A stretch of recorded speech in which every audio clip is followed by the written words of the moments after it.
Да се наоѓаме во црквата Свети Никола во општина Аеродром, а денеска за обичаите, за Велики четврток, за Велик ден, за се она што православните верници го имаат како обичаи, ќе зборувам со отец Бобан Митевски. И благодарам што денеска на овој голем ден сте во Студио 10 во нашата емисија, каде што ќе можеме на верниците да им покажеме и да им објасниме многу од обичаите кои што ги знаат, но ете и нешто што не знаат. На овој ден ја се подготвив со неколку листови од тоа што треба да го разговараме. Рано наутро пред изгрејсонце домаќинките ги божествуваат првите великденски јајца. Најпрво каснуваат малку леп, се вртат кон исток, се прекрстуваат и ги божествуваат првите 3 црвени јајца. Потоа Да, попрво би рекол дека не вкусуваат и не пијат ништо, затоа што потоа следи литургијата на која што ќе треба да бидат присутни и нормално подготвувајќи се низ постот со еден светотаински начин на живење, молитвен, преку исповед, така и својот духовен отец и благословот кој што го добиваат за да пристапат на светата причест. Значи не е сам по себе важен, нели тој обичај или суштински само фарбањето, вапцувањето на јајцата, туку пред се е литургиското пристапување и соединување со Христа преку причест. Сето тоа всушност побожно не воведува во сето она што потоа ќе следува, но врвот на божното живење или на христијанското живење токму литургијата и соединувањето со крвта и телото Христови, секако преку една претходна подготовка.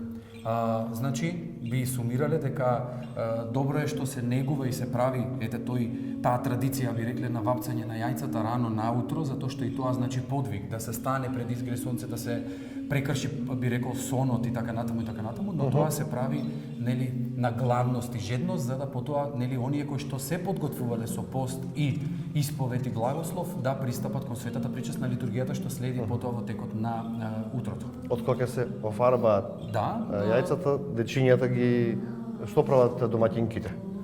Или тоа се има разни сега тука компоненти од црквата, ништо од тоа нели не е определено и запазено. Важно е символиката нели на самото јајце, исклучиво би требало да бидат во црвена боја затоа што тоа го означува страдањето Христово, црвената боја бојата на крвта, а јајцето пак го означува затворениот гроб.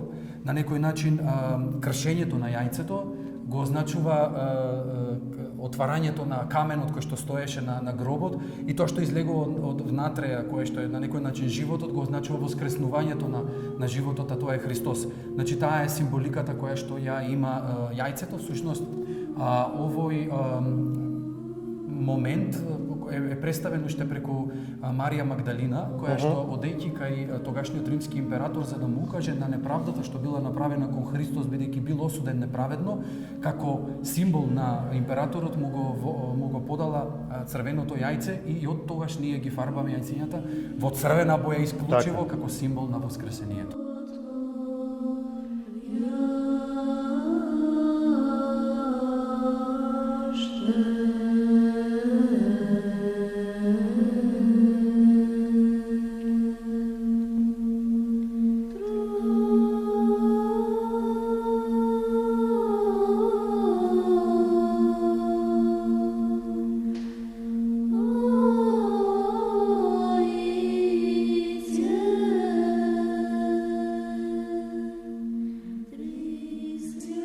Што значи Велики четврток околу таа тајна вечера што се да кажува да ни објасните? Богослужбено Велики четврток е насочен кон дел од настаните кои што се случуваат во оваа, би рекол, страдална недела која што започнува од понеделникот, односно веднаш по празникот Цветници и предходно по воскресението Лазарово, кога Христос го воскресна Лазар од мртвите кој што веќе 4 дена престојуваше во гробот, што тогаш беше незамисливо и невидено чудо, некој што веќе го презеле знаците на распаѓањето да биде воскреснат и да биде обновен, но тоа беше можно за Господ и потоа неговото, би рекол, торжествено, односно славно, иако Христос тоа го поднесе многу скромно и смирено влегување во Ерусалим, кога децата и народот изликуваа Осана, благословен оној што доаѓа во името Господово.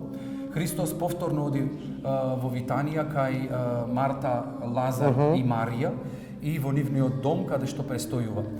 Тука за време на вечерата една жена блудница излева скапоцено миро врз неговата глава, на тој начин подготвувајќи го за погребението.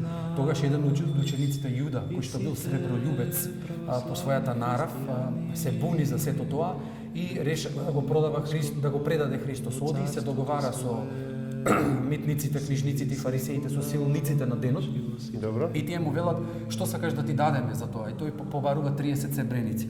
И тогаш им вели, чекајте на мојот знак, нели, кога ќе го предадам. И од тогаш, значи, Јуда се договара, а Христос веќе се спрема за своето страдање и за своето погребение. И сето тоа богослужбено ние го одбележуваме во четврток, нели, утрото, преку божествената литургија која што се случува, после која што постои една традиција и правиме еден општ маслосвет, односно тогаш еднаш во годината осветуваме елеј, свет елеј, кој што потоа го раздаваме на верниците, а кој што е потребен за нивното, би рекол, исцеление и телесно и душевно. Во утринските служби ние веќе го доловуваме моментот на предаството Христово и така натаму, за потоа вечерта, со вечерната служба, веќе откако повторно ќе се потсетиме на предаството, на сите настани поврзани со предаството, лажните обвинувања, судењето Христово, престојувањето во затворот, одењето од кај Пилат, кај Кајафа и пак враќањето кај Пилат, да се сетеме и на шлаканиците по образот Христов, плукањето, омалуважувањето и на крај неговото поведување на крст и вечерта ги читаме така наречените страдални евангелија, кои што се 12 на број, а кои што го доловуваат страдањето Христово, затоа се нарекуваат страдални евангелија по својата тематика. И за време на петото, односно шестото евангелие, кога се чита антифонот, тоа е еден вид на црковна песна, го изнесуваме распетието во храмот на кој што е распнат Христос и од тогаш веќе евангелијата продолжуваат од тој момент, онака како што посочува нивната содржина. Значи го изнесуваме распетието на кој што е изобразен Христос и потоа верниците пристапуваат и се поклонуваат и го целиваат Христа.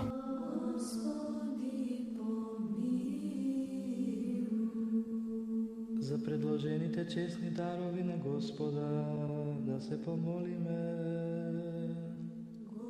Господи, помилуј.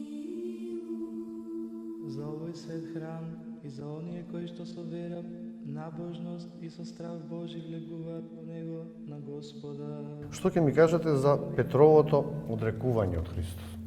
Тоа е нешто што и Христос му го прорече на Петар.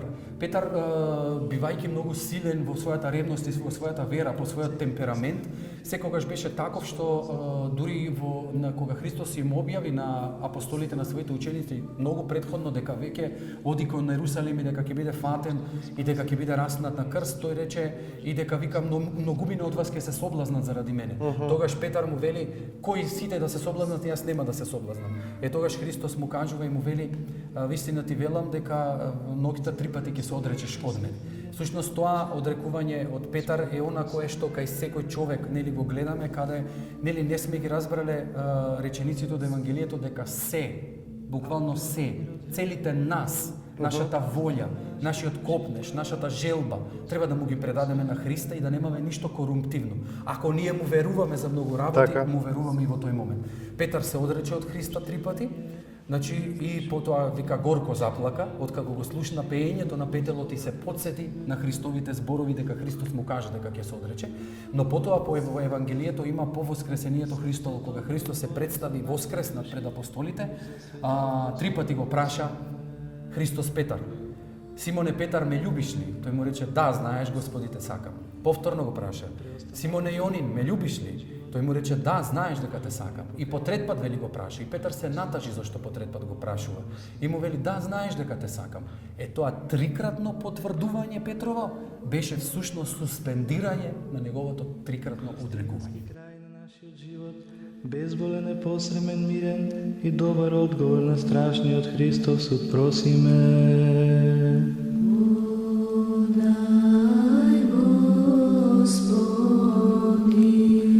Спомнувајќи ја пресветата, пречиста, преблагословена, славна владичица наша Богородица и секогаш Дева Марија. Пресвятаја Богородице, спаси нас. А што е прошталната бесада со Христос со 11 апостоли? Да. Тоа е всушност беседата за време на тајната вечера, која Христос или повеќе ние сакаме да го користиме терминот таинствена, не тајна. Не била таа скриена, од никого тие не бегале. Туку таа била таинствена затоа што на нејзе се случува нешто мистично, нешто непоимливо за човечкиот разум, кое што се опфаќа само со верата. Тоа е воспоставувањето на светата тајна Евхаристија, на токму на таа вечера, кога Христос подавајќи им го лебот, им вели ова е моето тело кој јаде од него ќе живее, а подавајќи им ја чашата со виното вели ова е мојата крв кој ќе пие од неа ќе има живот вечен. Всушност тогаш ја востанува светата тајна Евхаристија, давајќи си се себе си за ние верните да се соединуваме. И ние тоа го правиме на литургијата, кога го изнесуваме путирот во кој што се телото и крвта Христови представени би рекол по природа како леб и вино, но суштински како тело и крв Христови. Всушност ние учествуваме во овој момент, односно како да учествуваме повторно на таа мистична вечера. Тогаш се 11-те, затоа што апостолот Јуда прво престојува со нив, но бидејќи намислува да го предаде, а Христос вели, еден од вас вечерва ќе ме предаде. И апостолите почнуваат меѓу себе да се прашуваат кој е тој, но тој не им кажува на сите, затоа што знаеше дека ако каже пред сите, Петар ќе станеше и ќе го убиеше Јуда во својата ревност, нели? Само му каже на еден од апостолите, тој што ќе макне со мене во чинијата. И кога се представуваат фреските на тајната вечера, се представува каде што Јуда макнува со Христос. Има и една друга представа на оваа тајна вечера, каде што сите апостоли пристапуваат да се причестат. Христос им дава од лебот и нели од своето тело и ја држи чашата со својата крв. Тогаш сите се нацртани како со светли ликови, а Јуда е темен заради неговите помисли, заради неговиот нарав да го направи предаството нели на Христос. Значи, оваа би рекол мистики, односно мистична вечера, таинствена вечера е многу важна, бидејќи тогаш е востановена на некој начин би рекол светата тајна Евхаристија, која што е во склопот нели на светата тајна литургија. Што се случува по вечерата? По вечерата Христос се повлекува и заминува во Гециманската градина. И им вели на апостолите, бидете будни, навестувајќи им дека е траурно времето и за тоа што ќе се случи. Христос во себе знаеше како вистински Бог го чувствуваше сето тоа, вели јас ќе одам да се помолам. Оди се моли и тука се пројавува во него човечката природа, агонијата, борбата на човечката природа со она што треба да стане. И тој таму се моли со зборовите: Оче, ако е можно да ме одмине оваа чаша. И вели, неговата молитва до толку била силна, што вели како од челото да му капеа капките пот како да беа како крв. Се враќајќи апостолите ги гледа дека спијат. Повторно ли се помолува, но овој пат вели: Оче, ако е можно, нека ме одмине твојата чаша, но не јас како сакам, нека биде волјата твоја. И на тој начин ја дава својата декларативност, твојата подготвеност за она што ќе престојува. Се враќа, апостолите се заспани и тој им вели: Вие што ќе ме браневте, што ќе бидете будни со мене, нели? Еве заспавте, се приближува кнезот на овој век за да ме земе. И тогаш Јуда доаѓа со стражарите на првосвештениците, со факли и така натаму, за да го уапси, односно за да го земе Христос, но сите застануваат не знаејќи во темнината кој е тој, и Јуда го предава со бакнеш. Тоа е знакот, всушност љубовта што Христос му ја даваше, тој му ја возврати на еден би рекол недоличен начин, и тогаш по тој знак го приметија, го врза. Тогаш Петар скокна, му го отсече увото на еден од нив, Христос му го исцели, му го врати на местото, и ако го видоа тоа чудо, овие исполнети со злоба не се затреперија, го врзаа Христос и го однесоа во затвор, најпрво кај првосвештениците. Тогаш таму го исмејуваа, го хулеа, вели Евангелието, не можеа да најдат ни едно вистинско обвинение против него. И вели тогаш пристапија едни кои кажаа, го слушнавме овој како кажа дека ќе го урне храмот, тој бил тварниот Соломоновиот храм, и за 3 дена ќе го созида. И Христос тогаш, алудирајќи на тоа дека он не збори за тварниот храм, за материјалниот храм, туку збори за храмот на своето тело кое ќе го уништат, а за 3 дена ќе воскресне од мртвите, им кажа дека ќе ја гледаат силата Божја како седи од десната страна на Отецот. Тогаш првосвештеникот ги раскинува, ја се скинува облеката, затоа што овој збор што го кажал Христос, силата која што ќе седи од десната страна на Отецот, не смел никој да го изговара освен првосвештеникот. И тој вели: имаме ли што друго да чуеме, доволно слушнавме, овој хули на Бога. Тогаш почнале сите да го тепаат, да го плукаат. Се вели дека оној кој што го исцели во бањата Витезда, предходно Христос, беше првиот што ја пружи раката и мудри шлаканица на Христос, велејќи му зар така се зборува со првосвештеникот, а неминовно во него го позна својот исцелител. И потоа го поведуваат, бидејќи тие не можеа да го убијат, беше власта на римјаните во тоа време, мораа да побараат од управникот римски да го осуди на смрт. Пилат се колебаше едно време и така натаму, но потоа, откако стана буната меѓу народот голема, прво нареди да го камшикуваат, таму војниците се поигруваа со него, му ставија трнов венец на главата, му облекоа баграница, му се поклонуваа и смејувајќи се, велејќи му ти ли си царот јудејски. А зошто? Затоа што книжниците и фарисеите го изманипулирале Пилат со зборовите овој се прави поголем цар отколку римскиот император. И тој, плашејќи се од сето тоа, нели потоа го осудува на смрт. Свят, свят, свят, Господ Саваоф, исполн небо и земја, слави Твоје ја.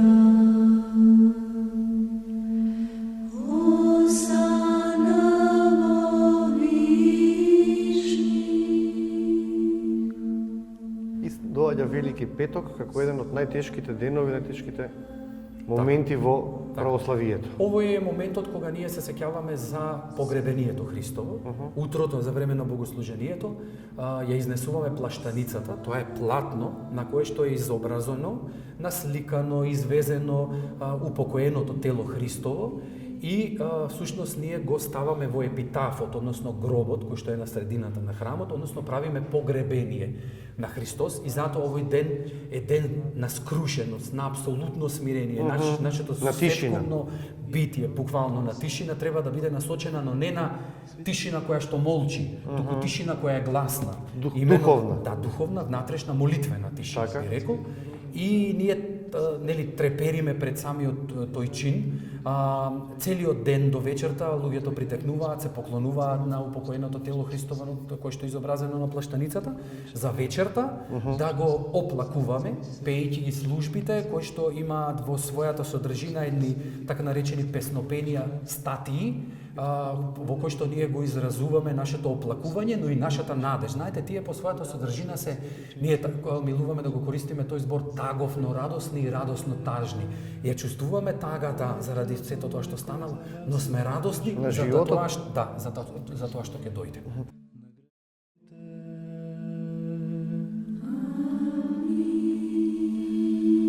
Исто така и чашата по вечерата ја зема и рече: пијте од неа сите, ова е крвта моја на новиот завет, која за вас и за мнозина се пролева за опростување на гревовите.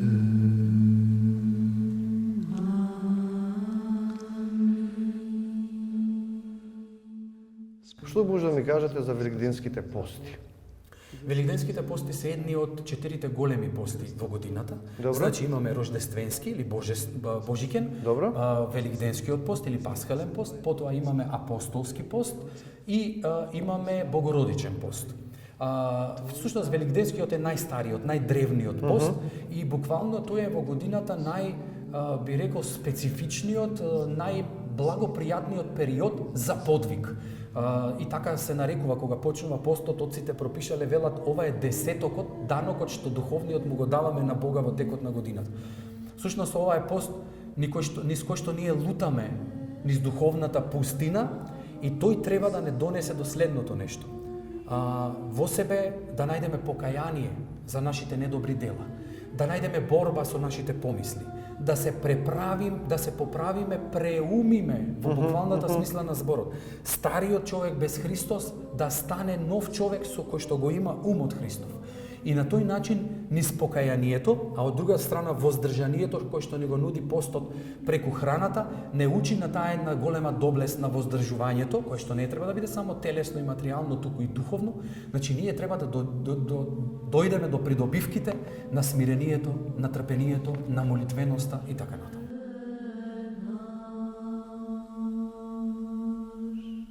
Уште ти ја принесуваме оваа словесна и бескревна служба и просиме, и те молиме, и ти се умилкуваме. Испрати го Твојот свет дух на нас и на овие предложени дарови. Истори го овој леп, честно тело на Твојот Христос. Амин. А што е во оваа чаша, честна крв на Твојот Христос. Амин. Променувајќи ги со својот свет дух. Амин. Амин. Амин.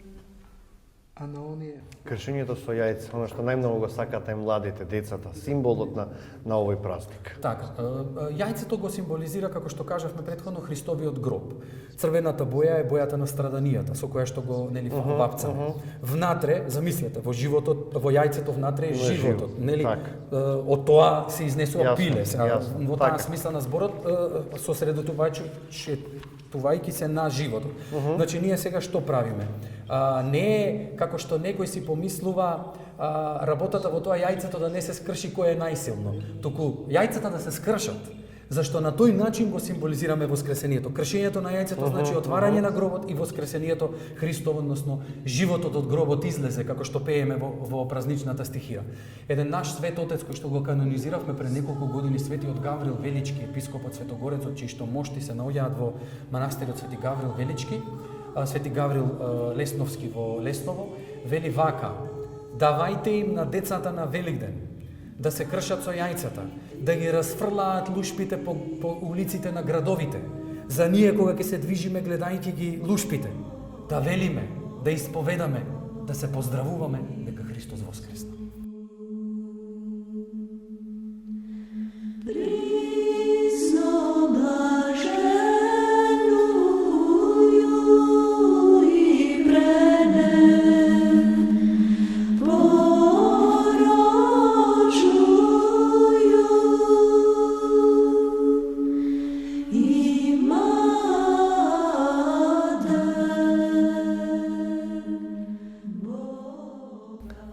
Сакам да прашам, низ годините, вие сте отец веќе подолго време, како луѓето ја примаат верата, како ја почитуваат, оваа нова генерација, на овие нова ера на живење, може да се направи некаква компарација? Да, може да кажам дека има еден тренд, ако може така да се опише тоа, на умножување на луѓето кои што сакаат да живеат вистински литургиски.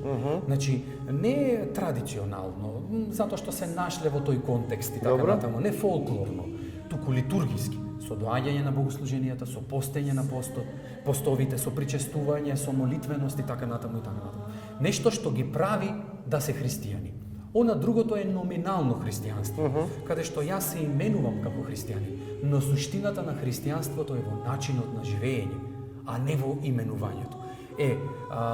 Тој тренд го има повеќе и повеќе. Например, тоа го забележувам секоја година, особено околу овој пост, се зголемува бројот на верниците кои што почнуваат да доаѓаат за исповед, кои што се заинтересуваат да го постат овој пост, потоа се приопштуваат редовно кон богослужбениот циклус и така натаму, и на некој начин сакаат да го променат својот живот. Својот живот кој што го живеат некако со едно нетрпение и неизвестност во овој стихиен свет. Свет во кој што не знаеме што очекуваме, ама тоа е затоа што го немаме Бога.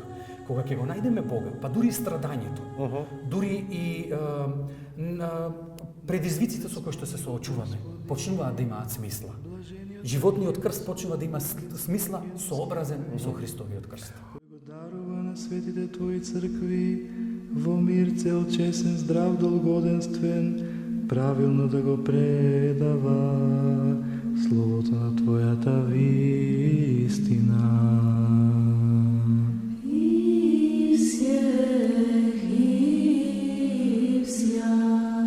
И дај ни со една уста и со едно срце да го славиме и да го воспеваме пречесто. Уче, како за крај, само една порака до верниците. Како да бидеме подобри луѓе во ова лошо време на живење? За да бидеме подобри мораме да го најдеме Бога и мораме да се соединиме со Бога. Без Бог не можеме да бидеме подобри луѓе, затоа што тој е образецот на секоја добрина, на секоја хармонија.